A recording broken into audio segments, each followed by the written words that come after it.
یہاں پر جو ہمارا ایک لبرل سیکولر طبقہ ہے نا، وہ ایک بہت آواز اٹھاتا ہے، اتنے پیسے کسی غریب کو دے دیے جاتے، ایک ہی دن میں کروڑوں اربوں کے مالیت کے جانور آپ کاٹ دیتے ہو، کتنا گوشت اس میں ضائع ہو جاتا ہے، جانوروں پہ ظلم ہے، یہ سب باتیں بہت کی جاتی ہیں۔ ان کے دو جواب ہیں، ایک کہتے ہیں الزامی، الزامی کا مطلب ہوتا ہے کہ یہ دلیل جب آپ کے اگینسٹ جاتی ہے تو پھر آپ اس کو نہیں مانتے، اور ایک ہے تحقیقی، سمجھتے ہو؟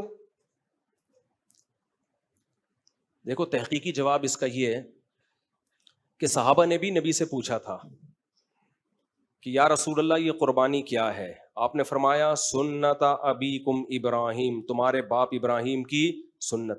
ابراہیم علیہ السلام سے جب اللہ نے کہا تھا کہ بیٹے کو ذبح کرو، کوئی لاجک بنتی تھی اس کی؟ ہے بھائی، ابراہیم علیہ السلام اللہ سے کہہ دیتے اے اللہ 7 سال کا بچہ میرا معصوم، اور تو نے میری قربانیوں کے صلے میں دیا تھا، اگر اس کو قربان کرانا تھا پہلی بات دیا کیوں؟ نمبر 2 اس میں انسانیت کا کیا فائدہ ہے؟ نمبر 3 اتنے پیسے میں کسی غریب کو دے دوں، کسی غریب کی بچی کی شادی کرا دوں، کیا خیال ہے بھائی؟ اس زمانے میں غریبوں کی بچی کی شادیاں پیسوں سے نہیں ہوتی تھیں، جن علاقوں میں بھی 4 شادیوں کا رواج ہے نا، وہاں مردوں کی شادیوں پہ پیسہ خرچ ہوتا ہے، غریبوں کی بچیوں کی شادیوں پہ کبھی بھی پیسہ خرچ نہیں ہوتا۔ لیکن خیر میں ایک مثال کے طور پہ کہہ رہا ہوں، کیونکہ یہ جملہ بہت بولا جاتا ہے کہ اتنے پیسوں سے اے اللہ میں کسی غریب کی بچی کی بولو شادی کرا دیتا ہوں۔ یہ ساری لاجک ابراہیم علیہ السلام پیش کر سکتے تھے کہ نہیں کر سکتے تھے؟ اے اللہ تو جو ہے اس کی ماں کو کیا میں بتاؤں گا کہ بچہ کہاں گیا جو میں مکہ میں چھوڑ کر گئی تھی، جس کی ایڑیوں سے زمزم کا چشمہ نکلا تھا؟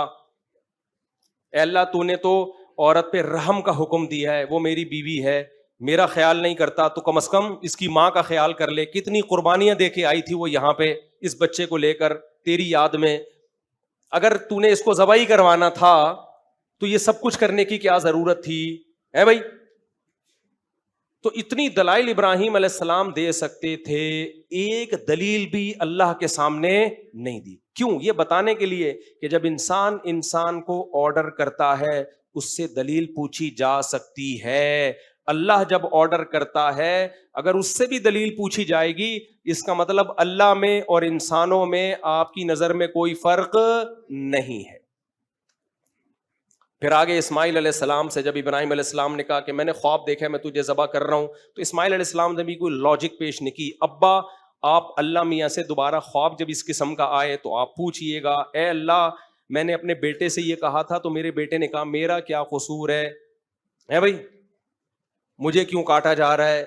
میں نے تو کسی پہ کبھی ظلم نہیں کیا، اور اگر ذبح ہی کروانا ہے تو باپ سے کیوں، کسی اجنبی سے کروا دیں۔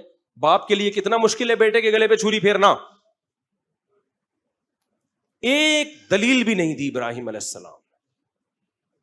تو جو خدا کو خدا مانتا ہے، محمد صلی اللہ علیہ وسلم کو پیغمبر مانتا ہے، اس کے لیے قربانی کرنا، جانور کو حلال کرنے کے لیے کسی لاجک کی ضرورت بولو نہیں ہے۔ وہ لاجک پوچھے گا، اپنے قربانی کی اجر کو ضائع کرے گا۔ ابراہیم علیہ السلام اگر لاجک پوچھتے تو خلیل اللہ تھوڑی بنتے۔ شیطان نے لاجک پوچھی تھی جب آدم علیہ السلام کو اللہ نے کہا نا، شیطان کو کہا کہ آدم کو سجدہ کرو، تو شیطان سجدہ کرنا زیادہ مشکل کام ہے یا بیٹے کو ذبح کرنا زیادہ مشکل کام؟ ادھر ذبح کا آرڈر دیا جا رہا ہے معصوم بچے کو، وہاں لاجک نہیں پوچھی جا رہی، اور شیطان کو اس سے کم درجے کا حکم دیا جا رہا ہے کہ سجدہ کر لو۔ بہت آسان تھا وہ، اس میں لاجک پوچھ رہے کیوں، why, how is it possible for me to do this? یہ ممکن نہیں۔ پڑھا لکھا تھا نا، پی ایچ ڈی کی بھی تھی اس نے۔ آج کل کے جیسے لبرل لوگ ہیں نا، پروفیسر، بعض پروفیسر، سب نہیں، نیک بھی ہوتے ہیں اس میں، بڑے ماڈرن قسم کے ڈاروین کی تھیوری پیش کر رہے ہوتے ہیں یونیورسٹیوں میں جا کے، یہ نہیں دیکھتے کہ کھوپڑی میں آنے والا نظریہ یہ ہے نہیں۔ تم لوگوں نے ایسا کلمہ گورے کا پڑھ لیا ہے کہ جس لائن پہ اس نے لگا دیا، تمہیں بول دیا تمہارے باپ دادا بندر تھے، تم نے مان لیا، تو بس دم ہلا رہے ہیں، اس کے پیچھے چلے جا رہے ہیں۔ کھوپڑی تو ہے نہیں، جس کی کھوپڑی ہوتی ہے وہ ہر ایک سے حکم کی لاجک پوچھتا ہے، مگر اللہ سے لاجک نہیں پوچھتا۔ اس کو پتا ہے کہ اللہ ویسے بھی تو موت دے سکتا ہے اس کو، کیا خیال ہے؟ اللہ مجھے کہہ رہے بچہ ذبح کرو، میں نے نہیں کیا تو ہو سکتا ہے صبح لاش ملے اس کی، مجھے کوئی بیماری مسلط ہو جائے۔ ہر وقت اللہ کے ہاتھ میں ہے کہ زندگی اور موت ہے نا، تو ویسے بھی تو کر سکتا ہے, آج نہیں کاٹا تو ہو سکتا ہے اللہ رات کو کوئی موت دے دے اس کو, ویسے ہی اٹھا لے. اللہ کہہ رہا ہے صدقہ کرو, آپ نہیں کر رہے, تو کیا اللہ کو یہ کے پاس یہ طاقت نہیں ہے کہ ویسے ہی آپ کا مال ضائع کر دے؟ تو بہتر نہیں ہے وہ خود کہہ رہے تمیز سے دے دو, کیا خیال ہے, شرافت سے صدقہ کر دو. عقل مند آدمی اللہ کے حکم کے آگے ہتھیار ڈال دے گا, وہ کہے گا بھائی میرا اللہ سے زیادہ خیر خواہ کوئی ہو نہیں سکتا, ہو سکتا ہے اس کی موت لکھی بھی ہو, تو اللہ نے مجھے کہہ دیا کہ تو کاٹ دے تو ثواب پا جائے گا.